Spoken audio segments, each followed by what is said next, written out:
We're going to consider another example in the change in fundamentals, economic fundamentals, determining the exchange rate in the long run. In this example, the U.S. productivity growth is faster than that of other countries. It's a long-run assumption in economics, competitive markets. If there's a productivity growth, we would expect prices to fall.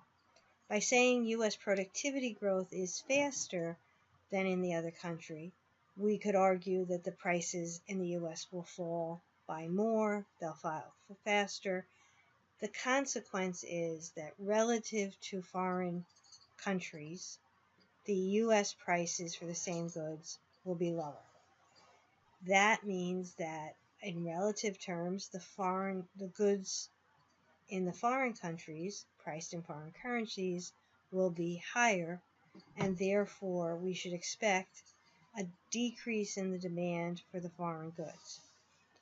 This scenario is described in another table in the slides for Chapter 12. In this case, again, we've listed the different changes in fundamentals that are possible. We're concentrating on a change in productivity.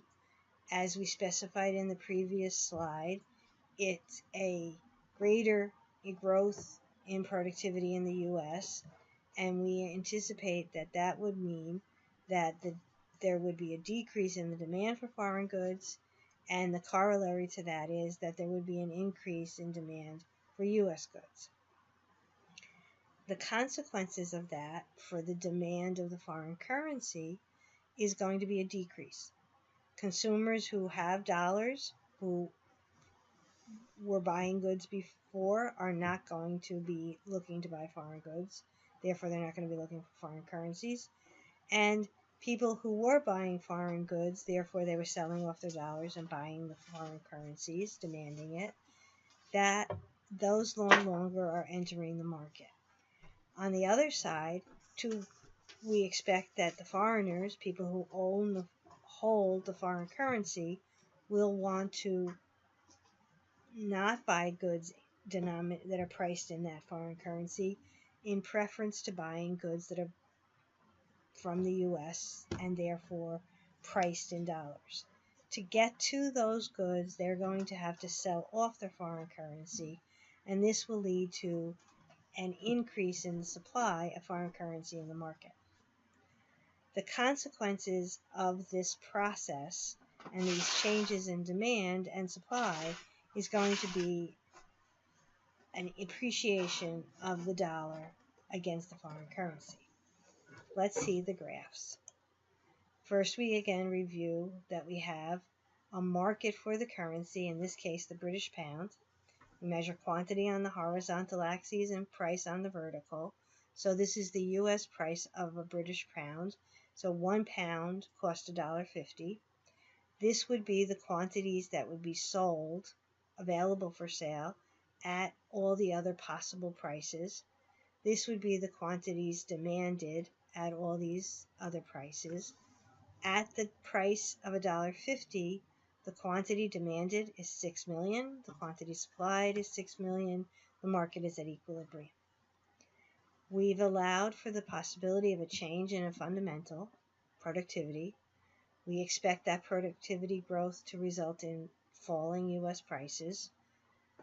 That comparison of falling prices to the foreign goods prices will lead to a fall or a decrease in the demand for foreign goods, so we should also expect that it will lead to a decrease or fall in the demand for the foreign currency.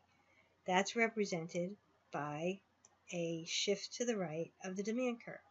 And you can confirm for yourself that you've shifted the curve for the right way by considering where the new demand curve quantity would be at $1.50. My line's a little off, but if it was over here, it would clearly show that the quantity demanded at $1.50 now, under this difference in the fundamental, which is the productivity growth change, would lead to the quantity demanded at $1.50 per pound to be lower.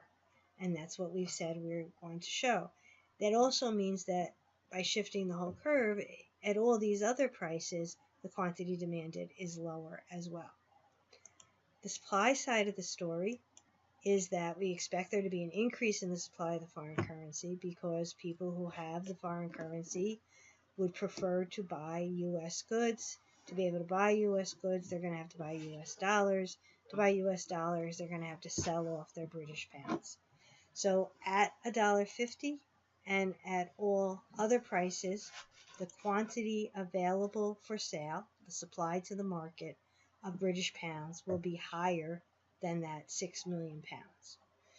And again, you can show you've shifted your curve correctly by making that calculation. If we bring the two graphs slides together, meaning we show our shift of an increase in supply and a decrease in demand, the market will settle at a new equilibrium price where those two cross, which means that the quantity supplied equals quantity demanded, and that new price will be below the price it was before. And that's $1.40 in this picture, and we've associated that with an appreciation of the dollar against the pound. So as the price of the dollar price of the pound moves down, that's an appreciation of the dollar. To show you or convince yourself why there is a decrease in the price, we can use basic fundamental analysis of supply and demand, which means if we stayed at the price of $1.50 per pound, the quantity supplied would be way out here. And if we stayed at $1.50, the quantity demanded would be back here. Clearly, the quantity supplied would be greater than the quantity demanded. In basic supply and demand analysis, that means there's excess supply. Excess supply puts downward pressure on the price. That downward pressure will continue until the quantity supplied equals the quantity demanded here at 6 million. And that's our new equilibrium for this change in the fundamental, and therefore how it affects the exchange rate in the long run. I've included in the slides in the PowerPoint for Chapter 12 the graphs from the textbook, and that's the one we see here, and also a description of the steps that I just described in the previous graphs. And going on, there's two other changes that are mentioned. One is a change in preferences. In this case, we're going to say there's a U.S. consumers increase their preference for foreign goods. Not surprisingly, to get those foreign goods, they're going to have to buy the foreign currency, so we should see an increase in demand. In the textbook, we don't necessarily expect there to be a shift in the supply curve at that stage, so the new price is going to be reflective simply of where the new equilibrium would be, the new demand curve intersecting the old supply curve. And that's described here as well. And then the final change that's considered is that we have an increase in tariffs on foreign goods, and that's going to lead to a decrease in the currency. We expect the original supply curve to stay because there's no reason that would change. And so here we see that there's a decrease in the demand for foreign currencies because we put a tariff on foreign goods, because the U.S. has put a tariff on those foreign goods, and therefore we should expect to see an appreciation of the dollar to reflect the decrease in demand for the foreign currency and the quantity supplied staying the same. This should help you with problem set 5 and also with the assignment for Chapter 12.